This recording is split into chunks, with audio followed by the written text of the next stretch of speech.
Hey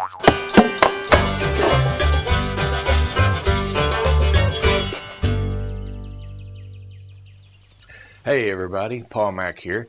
Today I want to talk about something that's a little out of the ordinary, a little more of a philosophical talk, but something that I think needs addressing and might be hopefully quite useful to you. And I may touch a nerve here, but at least I want to get you to thinking about something.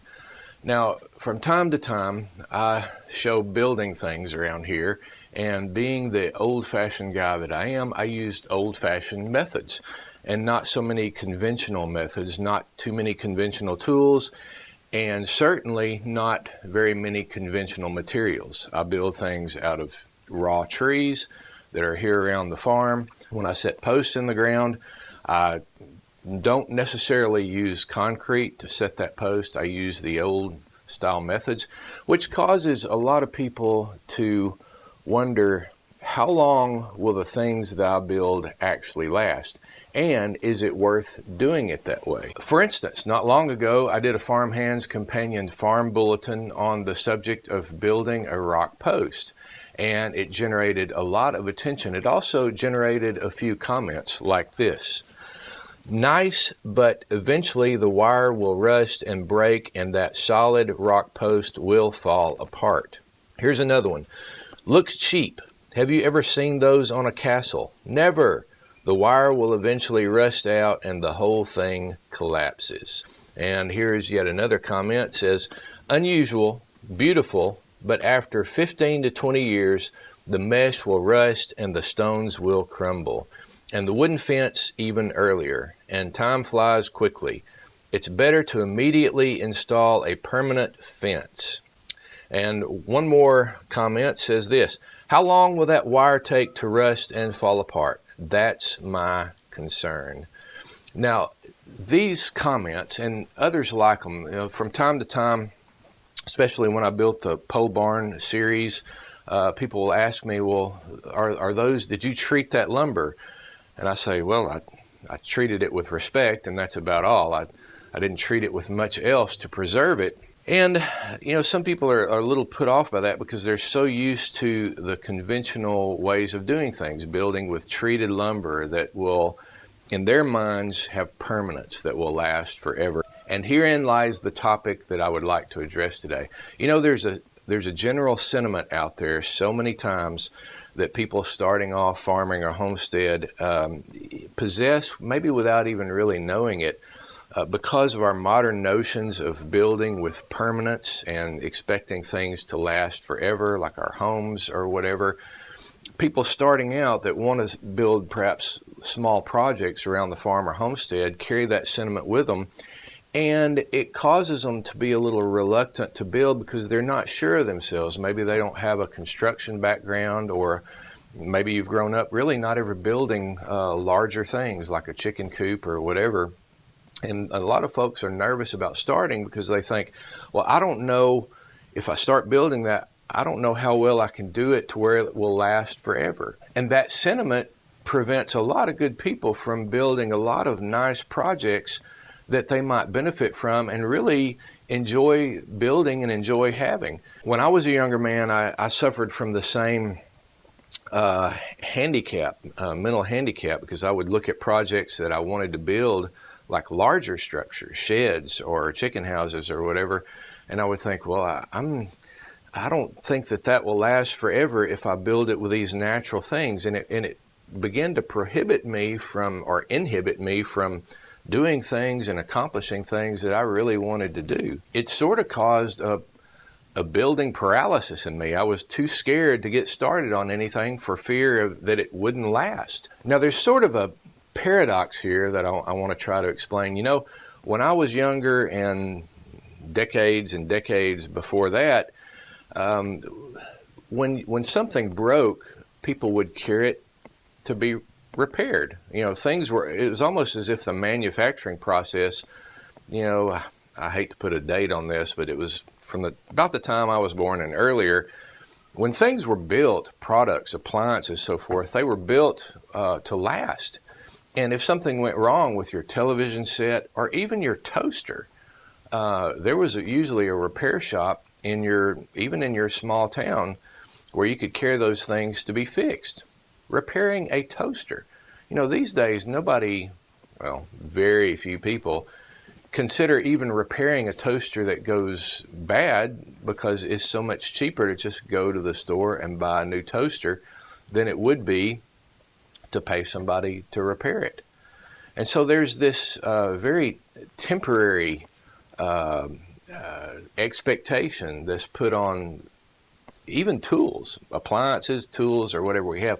The paradox here is that even in this modern age, when people build a home or something more substantial, they don't have that temporary mindset. They have that mindset that this home will last for eons. In fact, in the back of our minds, some of us are thinking that house will always be there, barring some major event like a hurricane or a tornado or a fire or something. So we have that in this modern age, this temporal view of appliances, yet we have a permanent view of larger structures, which is kind of a strange contrast when you think about it. But it's that notion of permanence in building things that oftentimes give a young homesteader or farmer starting out that paralysis of building, that hesitation to build something because you think, well, I'm not sure that it will last forever. Now, have you ever met a perfectionist? Do you know any in your family?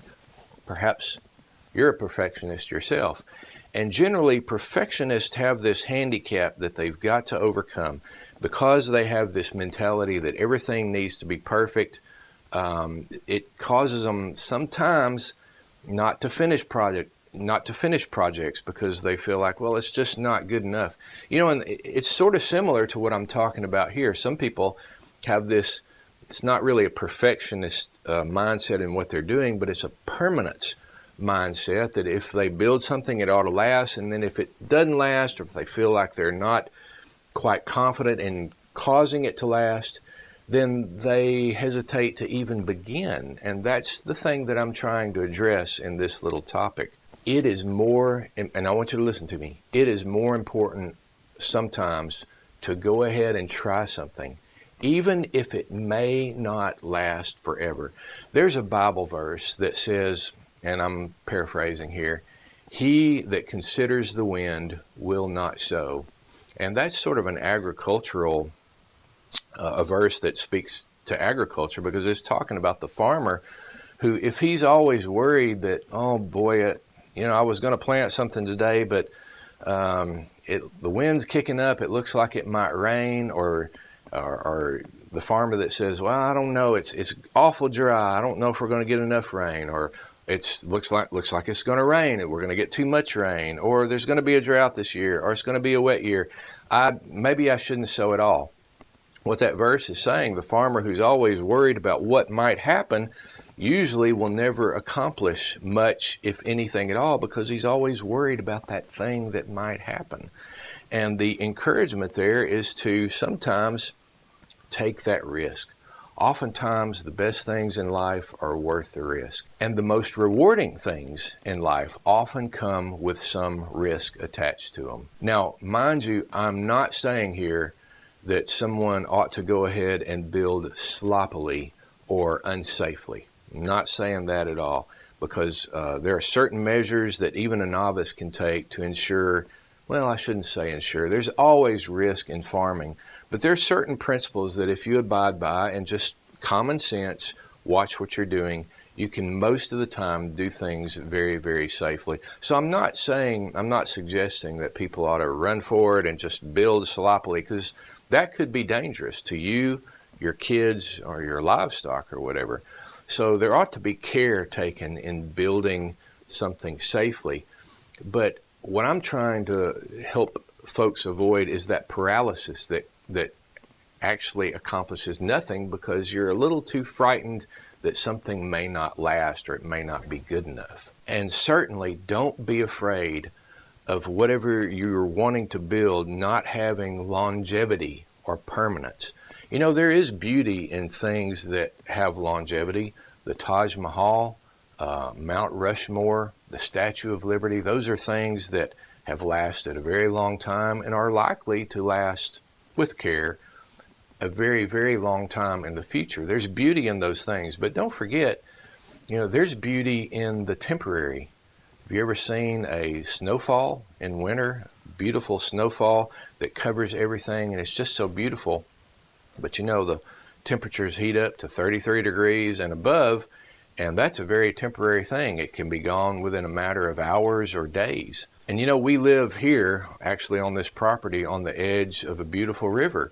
And I think about how in the spring, when those big rains come and the floods come, and something so seemingly permanent like a whole shoal of rocks there that we can build fires on and go down to our swimming hole and play on. Just within one flood, that shoal can be all of a sudden on the other side of the river. And big rocks are moved by all that force, and there's no permanence down there. But it's such a temporary environment, but yet it is so beautiful and so enjoyable. You can take that same mentality and apply it to things you build.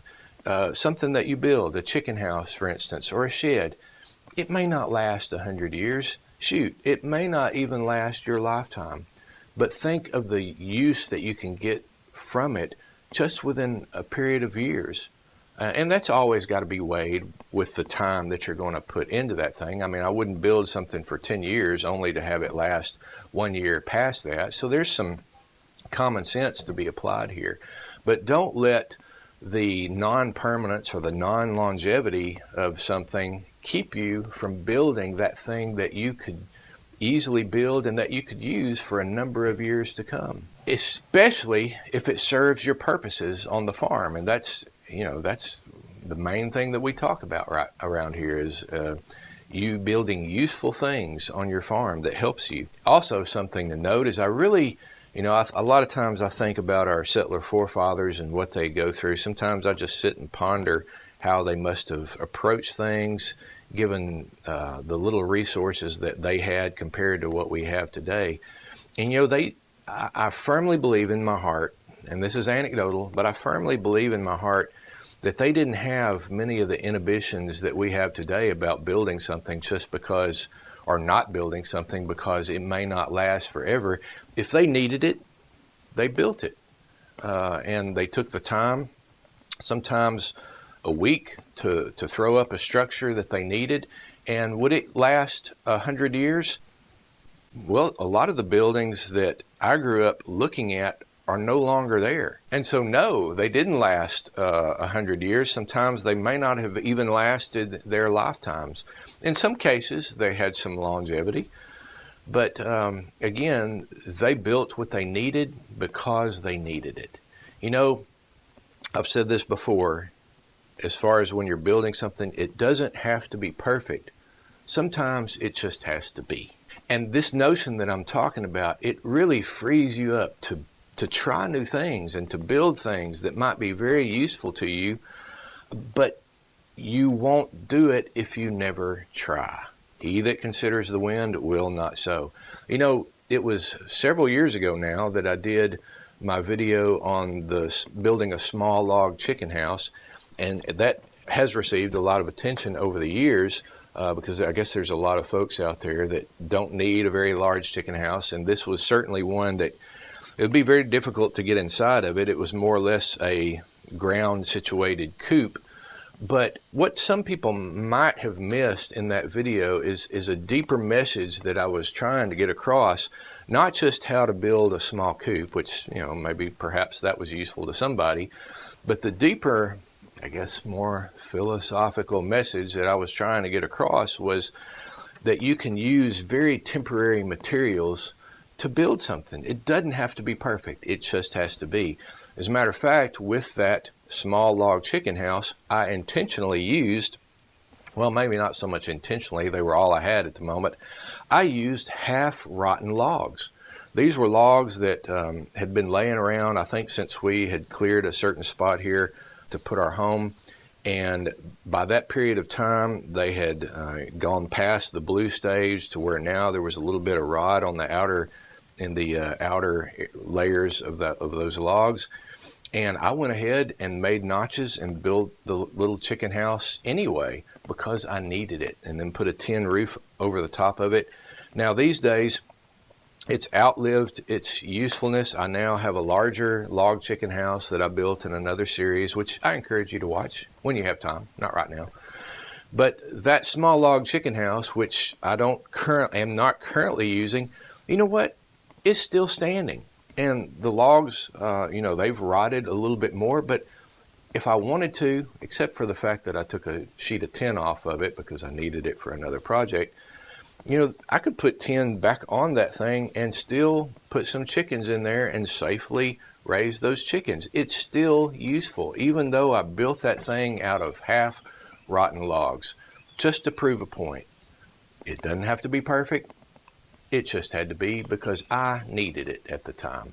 From time to time each year, I do certain live demonstrations at festivals, and I'll be, making shakes, hand splitting shakes with a froe and a mallet, and people will walk up as I do that, and they'll say, now, if you roofed a home or whatever with those shakes or shingles, how long would they last?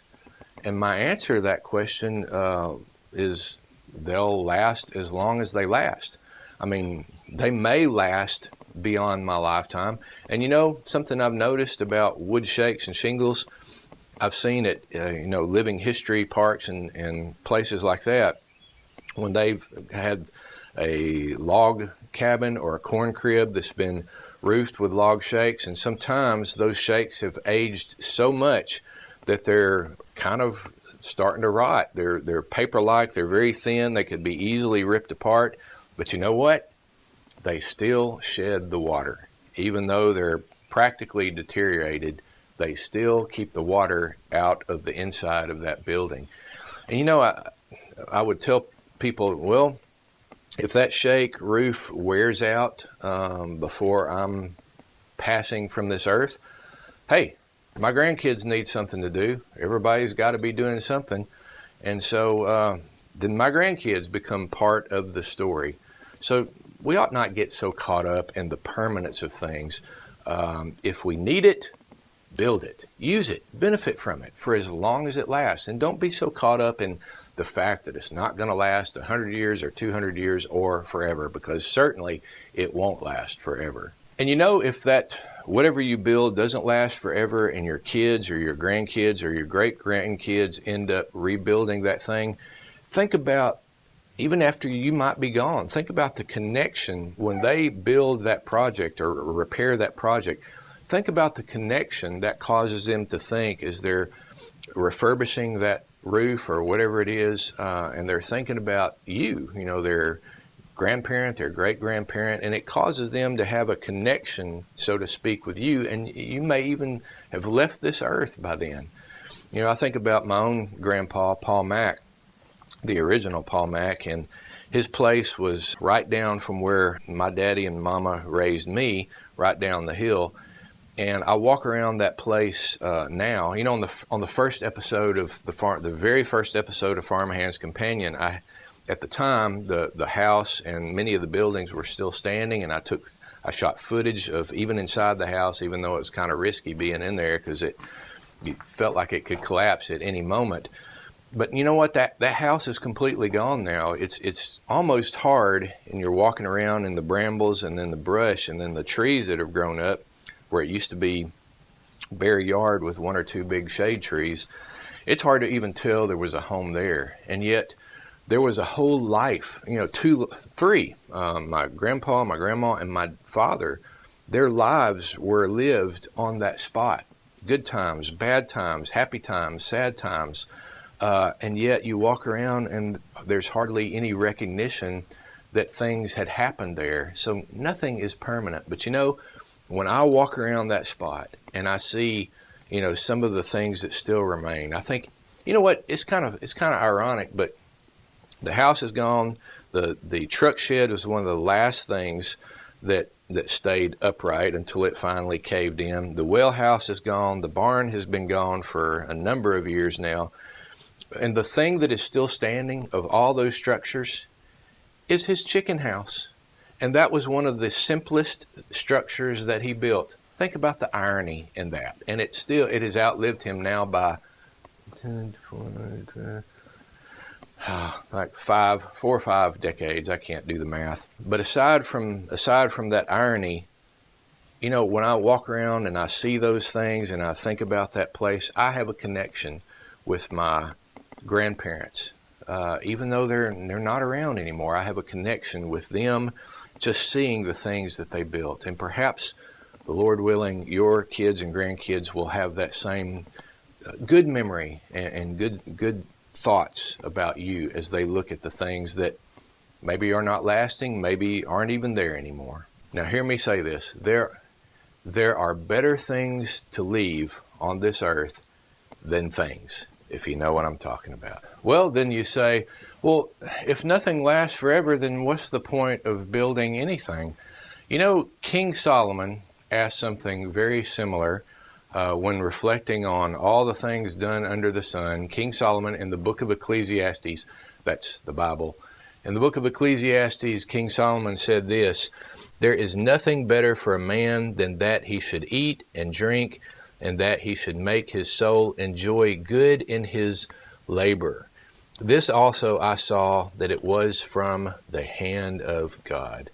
So on any given project you're contemplating, you probably should balance the notion of how long it might take to accomplish the project versus how long will it last.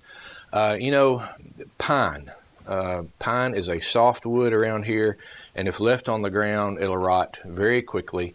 And so for me, you know, if I go to all the trouble of setting all these posts, and I use pine, small pine trees to create those posts, if they only last a couple of years at most, which is kind of what pine in contact with the ground will do, and I go to all the trouble of stretching the fence and stapling the barbed wire to the fence, that's a lot of work for it to only last 2 years. So I balance that. Well, in that instance, no, it's not really worth it. Let me give you another example, though. One time when I was a young man trying to please his young wife, as most young men should do, she wanted a clothesline. We had just moved out to the country. She wanted a clothesline, so I thought, hey, I'll give her one.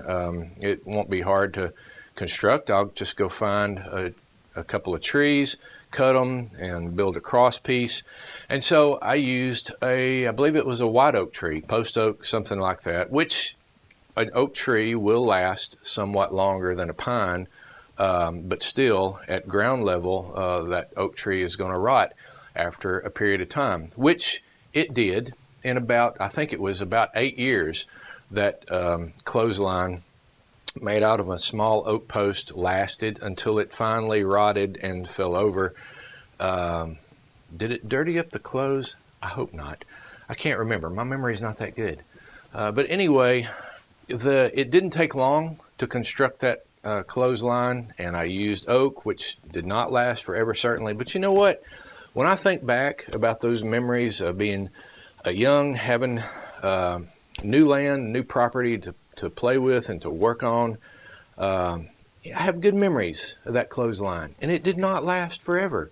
It's gone. There's nothing of it left whatsoever, and yet I have good memories that I wouldn't trade that temporary 8-year oak pole clothesline for a titanium clothesline that lasted forever. So I really hope this little talk has encouraged you perhaps to go ahead with something you've been contemplating, but go ahead safely. You know, always build with caution and common sense. You know, common sense is something that will keep you alive a lot longer than normal. So always use plenty of common sense when building. But again, do it safely. And I hope you, and here's another thing that might encourage you. If you're contemplating building something like a pole barn or whatever, which you can do, given the time and the materials and the patience, you can do it. You can do it safely, I hope, but you can do it. But maybe you need to start with a smaller project, something small like a clothesline or a small chicken coop, something that will build your confidence. And when you look back on that thing finished, whether it's perfect or not, Doesn't have to be perfect. It just has to be. So whether it's perfect or not, you'll look back on that thing and that'll be a feather in your cap, and you'll go, you know what?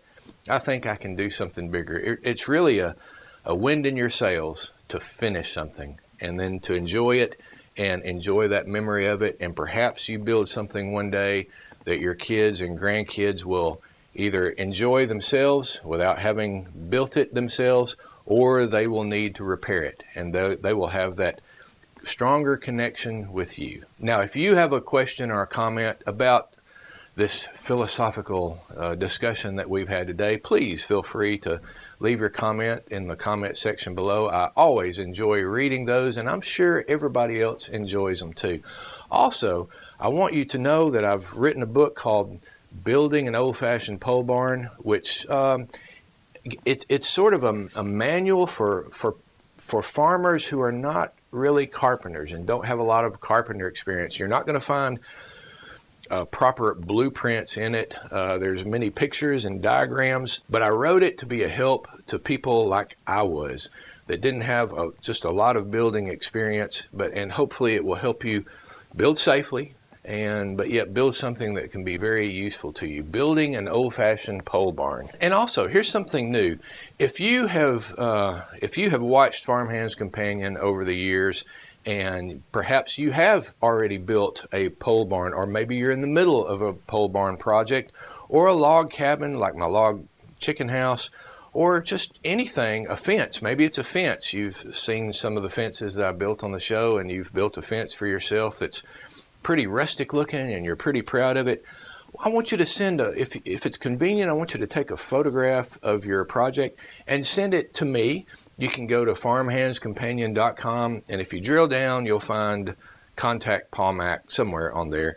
And through that email, just attach a photo or two or three, not 100, but 1 or 2 or 3 photos of your work. And in a future show that I'm planning down the road, I'm going to feature a lot of projects that you, our viewers, have built around the country, around the world. And so send me your photos when you get a chance. Go to farmhandscompanion.com. Until next time, I'm Paul Mack. I'll talk to you later.